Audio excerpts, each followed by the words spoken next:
तीर्थंकरों के माध्यम से तो वो जिनवाणी बाद में बनेगी। भगवान ऋषभदेव तो अब जिनवाणी के रूप में बाद में प्रतिष्ठित होंगे, लेकिन उनको भी अगर आलम्बन लेना पड़ रहा है तो किसका? जिनवाणी का। कहीं भी मिल जाए जिनवाणी। विदेह क्षेत्र के जिन हैं उनकी वाणी भी जिनवाणी है, और जिनवाणी कभी अलग अलग होती नहीं, और जिनेंद्र भगवान कभी अलग अलग वाणी बोलते नहीं। विदेह क्षेत्र में भी वही जिनवाणी, भरत क्षेत्र में भी वही जिनवाणी, ऐरावत क्षेत्र में भी वही जिनवाणी। क्या सुन रहे हो? विदेह क्षेत्र में भी वही श्रावण्य की चर्या, भरत क्षेत्र में भी वही श्रावण्य की चर्या, ऐरावत क्षेत्र में भी वही श्रावण्य की चर्या। विदेह क्षेत्र में भी गर्मी सर्दी होते हैं, भरत क्षेत्र में भी होते हैं, ऐरावत क्षेत्र में भी होते हैं। क्या सुन रहे हो? अब आपके मन में प्रश्न आएगा कि महाराज एसी कूलर तो केवल यहीं पे होते हैं। तो एक बात बताओ, ये एसी कूलर किसके लिए होते हैं? अगर कोई हम नया नया शिल्प बनाते हैं, ये शिल्प कला के एक निर्माण में हम इसको ले सकते हैं, शिल्प है ये, एक नई नई तरह की टेक्नोलॉजी है, एक नया शिल्प है, हा? शिल्प विद्या का उपयोग, शिल्प का उपयोग करना ये हमारे लिए उचित है, तो वो किस हद तक, किस हद तक उसकी सीमा हमारे सुख के लिए, हमें अपने परिसरों से बिल्कुल दूर करने के लिए, या हमें बिल्कुल भी गर्मी में गर्मी जैसा लगे ही नहीं इसके लिए।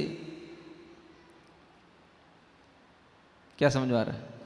गर्मी, सर्दी, बरसात, 3 मौसम होते हैं, है ना? अब आप 3 मौसम में बिल्कुल भी उन 3 मौसमों का कुछ भी जो है एहसास न करें, तो फिर मौसम ही काहे के वो? क्या सुन रहे हैं? आप गर्मी में गर्मी से बच गए, ठंडी में ठंडी से बच गए, बरसात में बरसात से बच गए, तो आप कर्म भूमि में हो कि भोग भूमि में हो?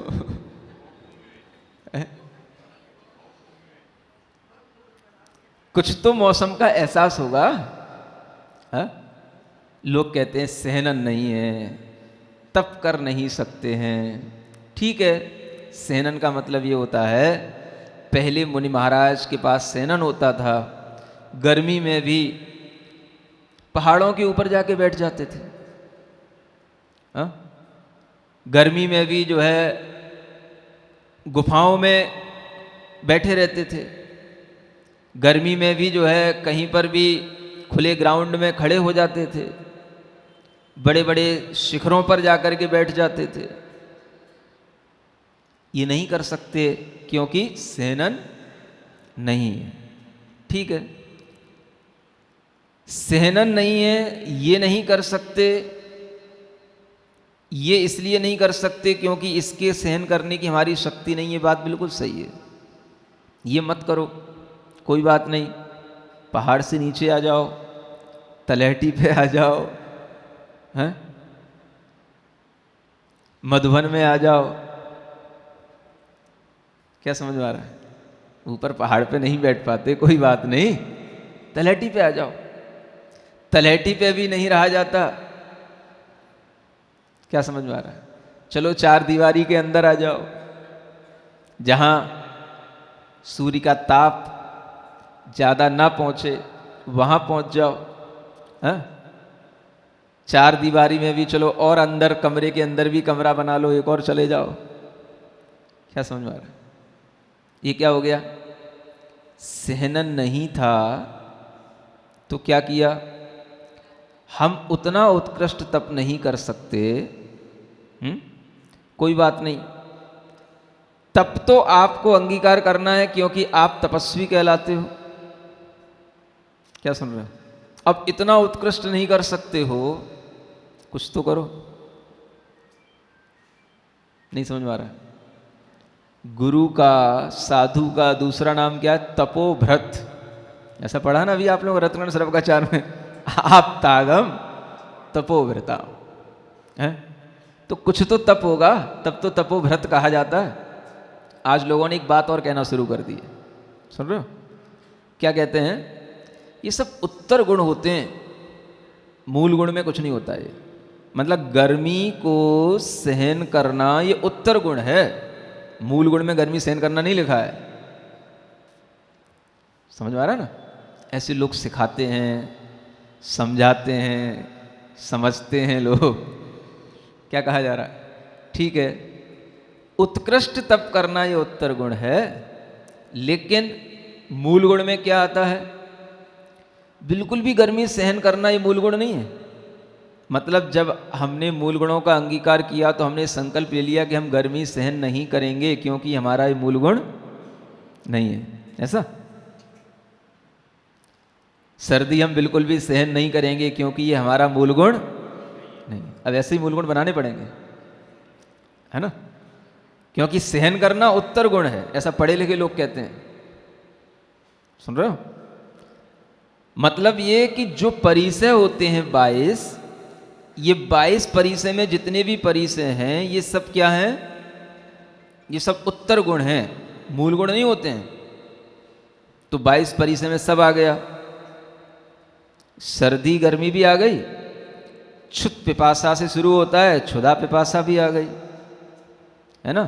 तो भूख भी सहन नहीं करना, प्यास भी सहन नहीं करना, क्योंकि ये भी फिर परिसय हैं, ये भी उत्तर गुण हैं। ठीक है? क्या करना? एक बार खाने का नियम है, क्षुधा वेदना एक बार में पूरी नहीं होती, तो फिर ये तो उत्तर गुण में कहा गया है कि क्षुधा सहना, पिपासा को सहन करना नहीं सहन होता है, तो क्या करें? क्या समझ में आ रहा है? मूल गुण में तो लिखा है एक बार ही खाना। अब क्या करोगे? उसको सहन करोगे कि नहीं? तो क्षुधा पिपासा भी सहन करना अगर परिसय के कारण से उत्तर गुण होता तो उसको भी मूल गुण के अनुसार सहन करना पड़ेगा कि नहीं? कोई भी मूल गुण कभी भी बिना उत्तर गुणों के सहन करने में आ ही नहीं सकता। ऐसा हो ही नहीं सकता कि हम मूल गुण को बिल्कुल अलग रख दें और उत्तर गुण को बिल्कुल अलग रख दें। थोड़ा बहुत तो उत्तर गुण को पालन करना ही पड़ेगा। हमें बिल्कुल भी अगर मान लो सर्दी गर्मी सहन नहीं होती है तो आप मूल गुण का पालन भी कैसे कर पाओगे? क्योंकि मूल गुण में क्या लिखा है? स्पर्शन इंद्रिय विजय, ये भी एक मूल गुण है कि नहीं? अहिंसा महाव्रत, ये भी एक मूल गुण है कि नहीं? ये मूल गुण नहीं है? चलो ठीक है, मूल गुण का ही पालन करना कर लो, अब पर पालन करके बताओ। अहिंसा महाव्रत का पालन करो, स्पर्शन इंद्रिय विजय का पालन करो, ये भी मूल गुण है। और जब ये पालन होंगे तो थोड़ी बहुत सर्दी गर्मी आपको सहन करनी ही होगी, है ना? इतनी तपस्या नहीं करो कि उससे आप गिर पड़ो, मर जाओ, अकाल में मृत्यु हो जाए, इसलिए मना किया कि इतना सहन नहीं है तो इतनी तपस्या नहीं कर सकते, कोई बात नहीं, लेकिन इतना तो तप करो कि मूल गुणों का पालन अच्छे से होता रहे। हाँ, तभी तो तपोव्रत कहलाओगे, नहीं तो फिर यही स्थिति बन जाएगी कि गुरु तो हैं लेकिन तपोव्रत नहीं है। हाँ, क्योंकि तपस्या तो किसी तरह की करना ही नहीं है, शरीर को कष्ट तो देना ही नहीं है, ये तो सब उत्तर गुण हो गए, है ना? अब नाग्नि भी, नग्नता भी जो है ना, ये भी एक परिसय में रखा हुआ है। 22 परिसय होते हैं ना, अब उसमें देखो कितने सारे परिसय हैं, और परिसय कोई सहना ही नहीं, क्योंकि ये सब क्या है? ये सब उत्तर गुण है, ऐसा कहते हैं लोग। हाँ, तो अब नग्नता भी नहीं सहना, तो अब क्या करना?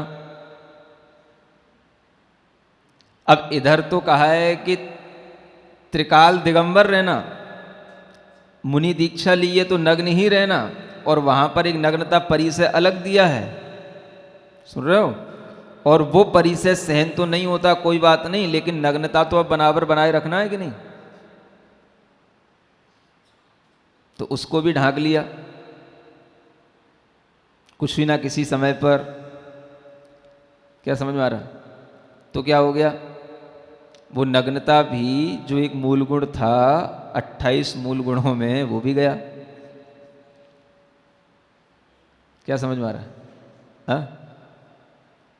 तो ये मूल गुण, उत्तर गुण, परिसय, ये अलग ऐसे करते करते तो फिर कुछ बचेगा ही नहीं। है? एक तो ये स्थिति होती है कि हमें मूल गुणों का पालन करना है तो उसके लिए जो भी सहन करना पड़े हम करेंगे, और एक व्यक्ति ऐसा छटनी कर रहा है, ये अलग कर दो, ये अलग कर दो, ये अलग कर दो, फिर क्या बचेगा? मूल गुण भी पालन करने में नहीं आ पाएंगे, है ना? ना स्पर्शन इंद्री विजय होगी, ना अहिंसा मूल गुण होगा, ना अपरिग्रह महाव्रत होगा, कुछ नहीं होगा फिर। है? क्योंकि धीरे धीरे सब चीज़ें क्या हो गई, ये सब चीज़ों का आप जो है इनके प्रति मूर्छित होने लगे। है? तो मूर्छा ही परिग्रह बन गई, और परिग्रह बना तो ये सब आपके मूल गुण भीतर से चले गए। तो क्या मतलब हुआ? जिनवाणी में क्या कहा गया? मूल गुण कहे गए। जिनवाणी में क्या कहा गया? अहिंसा का, अपरिग्रह का, स्पर्शन इंद्री विजय का, रसना इंद्री विजय का, ये सब मूल गुण है कि नहीं? रसना इंद्री रोध, स्पर्श इंद्री रोध, 28 मूल गुणों में नग्नता, एक बार भोजन, केशलौच, ये सब क्या है? ये सब मूल गुण है कि नहीं? इन मूल गुणों का पालन भी अगर इन्हीं सूत्रों के अनुसार चला जाए तो दुनिया में कितना ही परिवर्तन आ जाए, कितने ही तरह के उपकरण बन जाएं, कितनी ही टेक्नोलॉजी आ जाए, ध्यान में क्या रखना है? मूल गुण। और उसमें भी कौन से? अहिंसा महाव्रत, अपरिग्रह महाव्रत, ये ध्यान में रखो तो सब समस्याओं के समाधान वहीं पे हो जाएंगे। अब क्या भगवान ये कहते फिरेंगे कि अभी जो है मोबाइल आएगा, फिर बाद में 10 साल बाद फिर भगवान के ज्ञान में आए तो फिर भगवान बताएं, फिर बाद में इंटरनेट आएगा, फिर 2G आएगी, फिर 3G आएगा, फिर 4G आएगी, 5G आएगी, ये सब लिखने की चीज़ें हैं शास्त्रों में। है? ये क्या लिखने का मतलब है? जब वो रास्ता ही नहीं आपका तो उस रास्ते की बातें ही क्यों करना? हाँ? आजकल लोग कहते हैं कि शास्त्रों में लिखा ही नहीं। अरे लिखने की जरूरत ही क्या है? जो रास्ता है ही नहीं, आपके लिए कह दिया अपरिग्रह महाव्रत, अहिंसा महाव्रत। अब आपको उसकी बात ही समझ में नहीं आ रही तो अब आपको कितना भी समझाते जाएंगे तो ये तो डिटेल का कोई अंत ही नहीं होगा। फिर तो आगे और ना जाने क्या क्या होने वाला है, क्या क्या होगा। हाँ? अब आप कहोगे कि कहाँ लिखा है प्लेन में नहीं उड़ना, हम प्लेन में उड़ेंगे। जो जो नहीं लिखा शास्त्र में सब करना है। समझ में आ रहा है ना? हाँ। फिर एक दिन ये भी आएगा, कहाँ लिखा है शास्त्र में, पूछना पड़ेगा कि शरीर की शुद्धि के लिए पानी का उपयोग करना है कि नहीं करना। नहीं समझ में आ रहा है? हाँ, क्योंकि विदेशों का प्रभाव तो आ ही रहा है।